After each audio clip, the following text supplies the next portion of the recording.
Olá, pessoa querida! Gratidão por estar aqui comigo em mais um episódio do nosso programa Pão com Prosa. E o título de hoje é: A ordem dos fatores não altera o produto? Vamos descobrir?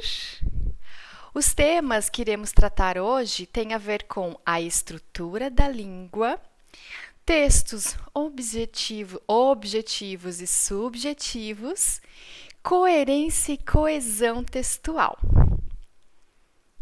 A citação que eu trouxe para a gente refletir hoje é de uma pessoa que eu amo e provavelmente todos os professores e professoras já tenham ouvido falar, porque é o nosso patrono da educação, Paulo Freire. Se você não conhece o Paulo Freire, eu recomendo você visitar o site Instituto Paulo Freire, ok? A frase do Freire que eu trouxe hoje é a seguinte: se prepare para receber esta mensagem. É fundamental diminuir a distância entre o que se diz e o que se faz, de tal maneira que, num dado momento, a tua fala seja a tua prática. O que você consegue apreender mentalmente, emocionalmente em relação a esta frase? É fundamental diminuir a distância entre o que se diz e o que se faz, de tal maneira que, num dado momento, a tua fala seja a tua prática. Você conseguiria definir essa citação em um título? Quem sabe uma palavra ou duas? Vou repetir pela última vez. É fundamental diminuir a distância entre o que se diz e o que se faz, de tal maneira que, num dado momento, a tua fala seja a tua prática. Perceba quais correlações você consegue fazer para o seu contexto de agora em relação a esta frase do Paulo Freire. Muito bem, vamos falar um pouquinho sobre a estrutura da língua. A estrutura da língua, ela está ligada com um ramo de estudos que se chama sintaxe. Sintaxe é a ordem das palavras dentro de uma frase, de uma oração, de um período, de um parágrafo, de um textão. Muito bem, mas existe uma estrutura básica das línguas e a maioria delas tem uma estrutura chamada SVO, que é uma sigla de elementos que compõem essa estrutura. S de sujeito, V de verbo e O de objeto. Algumas línguas possuem a estrutura SOV, sujeito, objeto e verbo, inverte, mas a grande maioria, assim como a nossa língua portuguesa, é a estrutura SVO. Por exemplo, João comeu bolo. João é o sujeito, mas preste atenção, nem sempre o sujeito precisa ser necessariamente uma pessoa, tá? Comeu, o verbo ele dá ação, ele dá movimento, ele vai implicar alguma coisa em relação a esse sujeito, certo? Comeu o quê? O bolo. João comeu o bolo. Agora perceba que se a gente trocasse bolo comeu João, ou bolo João comeu, a gente acha estranha essa estrutura, não é verdade? Então, todos os falantes das suas línguas maternas respeitam a estrutura da sua língua, porque alguns teóricos dizem que nós temos uma gramática internalizada. Então, a gente percebe que tem certas estranhezas em estruturas de palavras que não estão gramaticalmente na nossa língua, por exemplo. A menos uma pessoa estrangeira que esteja aprendendo a nossa língua, ela vai fazer essas inversões sintáticas que às vezes a gente acha até engraçado. Mas a gente também faz isso quando vai aprender uma outra língua, porque a gente leva essa nossa memória gramatical linguística daquilo que a gente fala, que está em nós, da nossa língua mãe, para outra língua, não é verdade? Muito bem. Em relação aos textos objetivos e subjetivos, os objetivos, qual é o sentido? Eles são textos literais, eles são textos que têm um objetivo real, eles estão muito ligados com fatos. E os textos subjetivos, o que é a subjetividade? Já é algo mais particular, algo que separa do real e do concreto. Aqui a gente percebe que existe um contraste entre objetivo e subjetivo. Você provavelmente vai encontrar textos conotativos e denotativos. Denotativos estão para as objetividades e conotativos para as subjetividades. Há também um possível contraste de se fazer de textos literários e não literários. Os textos literários estão para a subjetividade, para a conotação, assim como os textos não literários estão para a objetividade e denotação. Isso costuma cair muito em provinha de Enem vestibular. Mas a questão é a seguinte: nós precisamos, lembra que o programa passado, ter consciência do que a gente quer falar. Então, aí eu vou saber se eu quero falar um texto mais objetivo ou um texto mais subjetivo. E aí, a partir disso, eu vou organizando as minhas ideias.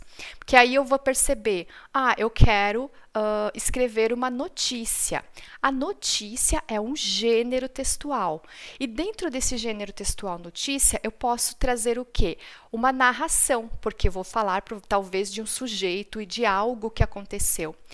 Mas aqui é interessante a gente perceber que os gêneros textuais, como eu comentei no programa passado, eles têm uma estrutura mais ou menos fixa e eles estão circulando socialmente. Existe um compromisso ético até, de a gente perceber que cada gênero tem a sua estrutura e os seus papéis. Uma notícia, por exemplo, ela está muito ligada com a objetividade, com o fato, com o real. Mas o que acontece? Aqui a gente percebe que as fake news, ela utiliza esse gênero textual notícia para espalhar mensagens falsas. Mas olha que interessante, porque a gente quando lê uma fake news, às vezes a gente pode cair no erro de acreditar que aquilo é real. Por que a gente faz isso? Porque para nós esse contrato implícito de que toda notícia ela é verídica, mas é muito importante a gente exercer a nossa inteligência, a nossa capacidade crítica de olhar e analisar aquele texto para ver se ele é realmente real ou não. Agora, se eu tenho interesse de escrever um texto mais literário, mais subjetivo, ele vai estar trazendo as emoções, expressando as emoções. Numa notícia, por mais que, obviamente, envolvam emoções, se você vai noticiar que uma figura importante morreu, óbvio que ali existe uma comoção emocional, mas o texto, de um modo geral, tanto o texto falado quanto escrito, ele vai tentar ser o mais objetivo possível, percebe? Espero que tenha ficado claro isso, mas comece a perceber no seu dia a dia o que é objetivo do que é subjetivo. Porque quando a gente vai para a subjetividade, existem possibilidades maiores de interpretação. Mas tanto um quanto o outro estão muito ligados com o nosso grande tema de hoje, que é a coerência e a coesão textuais. Ora, por que eu coloquei o título do nosso programa de A Ordem dos Fatores Não Altera o Produto? Você provavelmente lembra das aulas de matemática, não é mesmo? Na matemática, existe uma regrinha que, na soma e na multiplicação, a ordem dos fatores não vai alterar em nada o resultado. Então, 4 mais 2 é igual a 6. 2 mais 4 igual a 6. 4 vezes 2 igual a 8. 2 vezes 4 igual a 8. Não altera o produto. Mas provavelmente você já sacou com o exemplo que eu dei lá no começo sobre a nossa estrutura da língua, que dependendo do contexto, é sempre dependendo do contexto, na nossa língua portuguesa, a ordem dos fatores pode alterar sim o produto e resultar no quê? Em incoerência. O que seria a incoerência? Ela é o oposto da coerência textual. E quando a gente vai escrever um texto, mesmo que seja subjetivo, nós precisamos ter coerência. A coerência textual, ela está ligada com a unidade completa desse texto. Esse texto, ele tem que ser um conjunto harmônico. Todas as partes, elas estão se encaixando, cada um no seu devido lugar, se complementando, trazendo, sim, o objetivo a que se propôs o autor daquele texto, a depender do seu público. Lembra as perguntinhas básicas? Quem, o que, onde, quando, como? Procure começar a trazer isso para o seu dia a dia, mesmo na sua fala, para que você consiga expressar as suas ideias de uma forma coerente, porque a coerência não tem nada que se destoa, não tem nada fora de lógica, não tem nada que se contradiz, não tem nada desconexo. É muito importante porque eu costumo dizer que a coerência e a coesão textual estão para a vida. Assim como a gente está sempre aprendendo e reaprendendo, aprendendo e reaprendendo, conforme a gente vai ampliando o nosso conhecimento, o nosso nível de coerência e coesão textual vai aumentando. Muito bem. Alguns teóricos colocam que existem fatores muito importantes para que a gente perceba a coerência. E esses fatores a gente tem mais ou menos inconsciente. Eu sempre falo para vocês, a nossa consciência e inconsciência é importante no nosso fator de autoconhecimento e conhecimento. O primeiro conhecimento é o linguístico. Ora, você tem, eu tenho um conhecimento linguístico, por mínimo que seja. É óbvio que aqui nós precisamos entender como nós podemos melhorar e ampliar o nosso conhecimento linguístico. E se você respondeu com leitura, você acertou em cheio. A maior das possibilidades de aumentarmos o nosso conhecimento linguístico, inclusive entendendo a escrita da norma padrão da língua portuguesa, é inserirmos o hábito de leitura nas nossas vidas. Não há como fugir. A leitura ela é básica, inclusive ela está ligada com o segundo tipo de conhecimento, que é o conhecimento de mundo. Porque quanto mais eu leio, mais eu descubro coisas sobre qualquer coisa, não é verdade?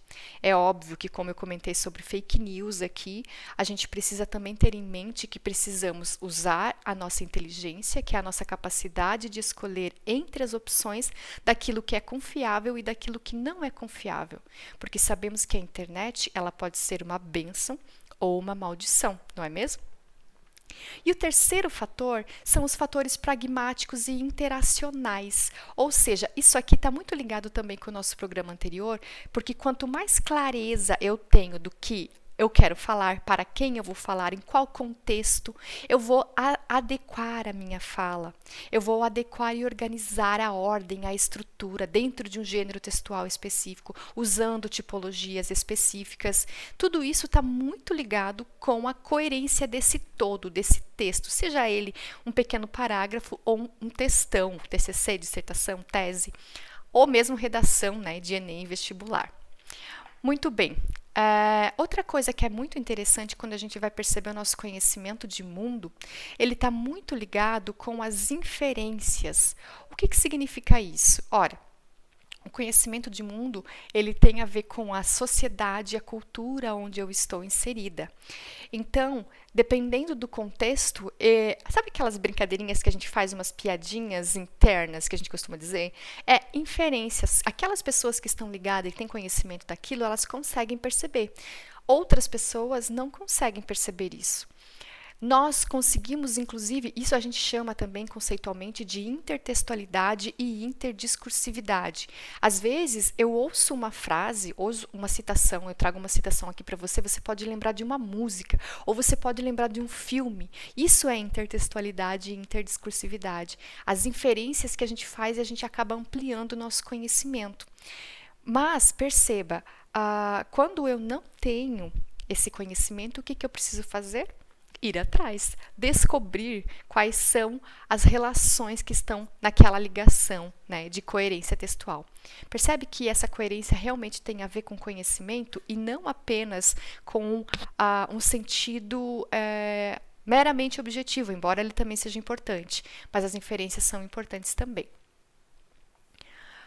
Muito bem, além de tudo, e eu estou frisando bastante na coerência porque você vai ver, é muito importante a gente saber escrever e falar coerentemente.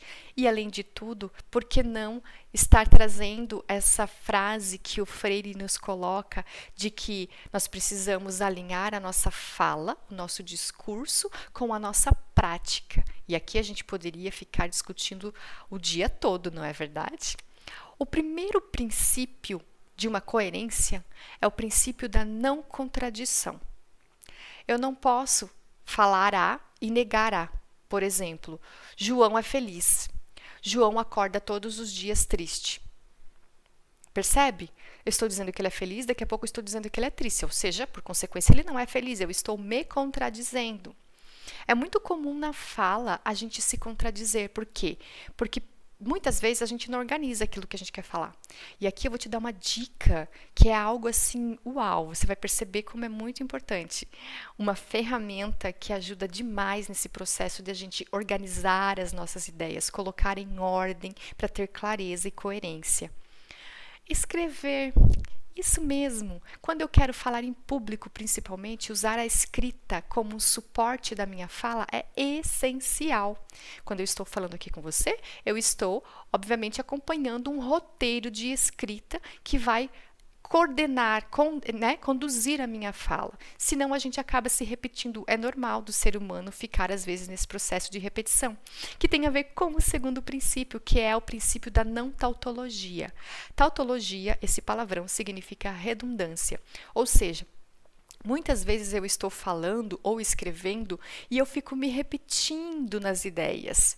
Se aquilo não faz parte do meu objetivo de texto, do meu objetivo de contexto, o texto fica cansativo, não é verdade? Porque eu disse, João foi andar de bicicleta, João está na bicicleta. Percebe? Às vezes tem a ver com as repetições de palavras ou com as repetições de ideias, ou as duas coisas. E aí quebra a progressão textual. O que é a progressão textual? Eu estou saindo do ponto A e eu quero chegar ao ponto B. Eu preciso colocar uma expressividade daquilo que quer ser feito na sua devida ordem, para que eu não fique me repetindo, tá? Então, assim, perceba que na fala a gente faz isso muitas vezes, tanto a contradição quanto a repetição.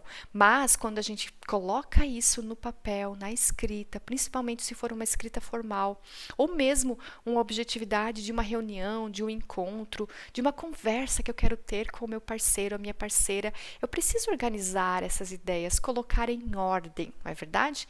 Faça isso e perceba o quanto você vai ser mais eficiente na sua comunicação. E o terceiro princípio, perceba que eles estão todos interligados, é o princípio da relevância. Ora, a relevância, o que é algo relevante? Ele é importante para esse momento, ele tem uma conexão lógica de tudo isso, ele está muito ligado também no texto escrito com a coesão textual que a gente já vai falar. Mas a relevância, quando a gente percebe, ela tem a ver com, eu coloco várias ideias num parágrafo.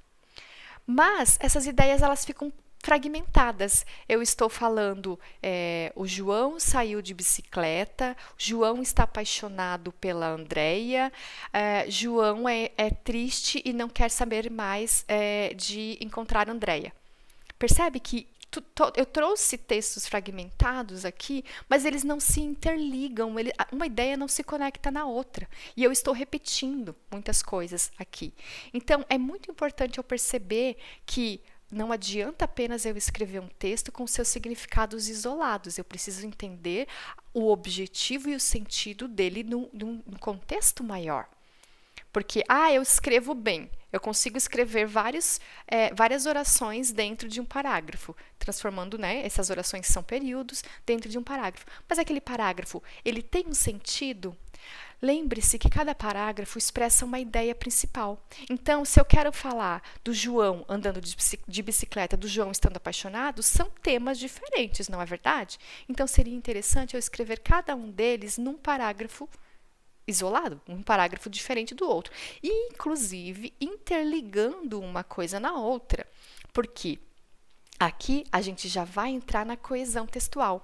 E embora as pessoas às vezes pensem que coerência e coesão são a mesma coisa, porque elas sempre andam de mãos dadas, quase sempre, elas são coisas diferentes. A coerência, como eu disse, está ligada com essa unidade maior do texto, com essa harmonia, com este sentido. A coesão, principalmente em textos objetivos, ela vai ajudar a interligar uma parte na outra, colocar o sentido, uma frase, uma oração, um período, um parágrafo interligado com outro parágrafo, e tudo isso vai formando um textão. Não é tão difícil. Muitas vezes a gente faz isso voltando, mais ou menos inconsciente.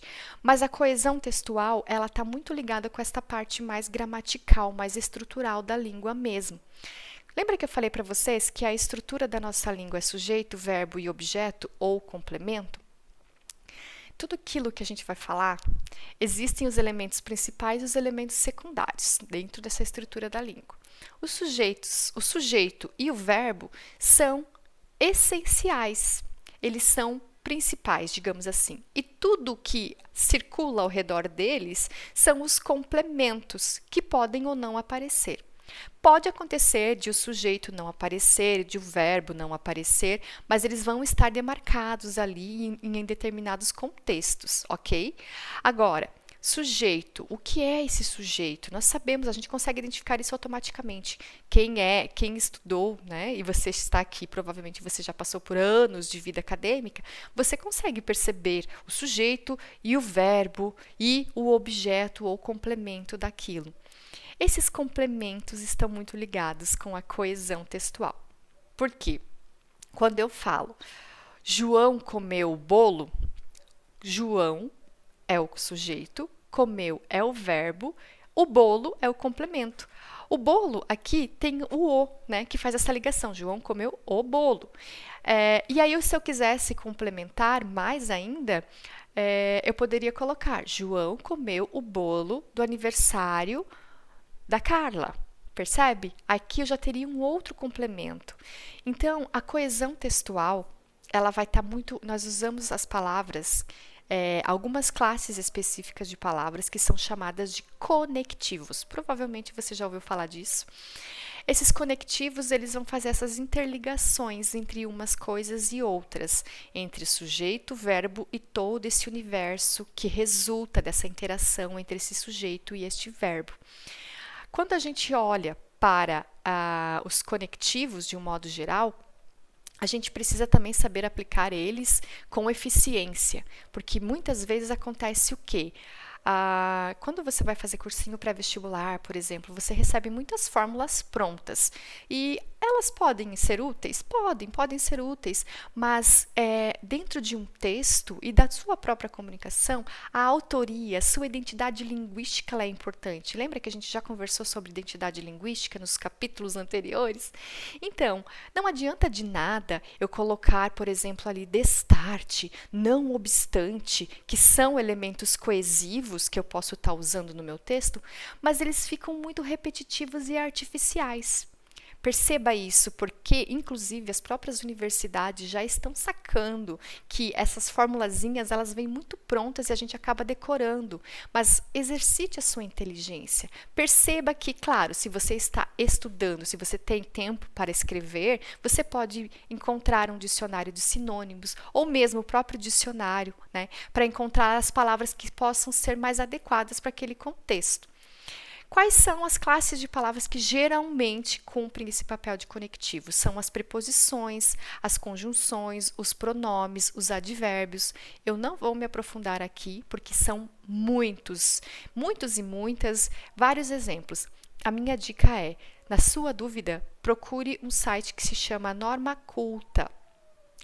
Esse site Norma Culta, ele vai poder te ajudar. Ele vai trazer, né, quando você coloca ali, as possibilidades que você pode usar em relação aos conectivos. Perceba que a coerência e a coesão, elas são essenciais tanto no texto quanto na vida. Porque se a gente quer, de fato, se tornar uma pessoa melhor, tudo aquilo que eu falo, tudo aquilo que eu faço está coerente, está em ordem, faz sentido. De que adianta, por exemplo, eu dizer que sou estudante, se eu nem sei qual é o meu papel de estudante, se eu nem gosto de estudar? Pensando nisso, eu criei um e-book gratuito para você que é estudante se reencontrar nesse seu processo, jornada de estudos.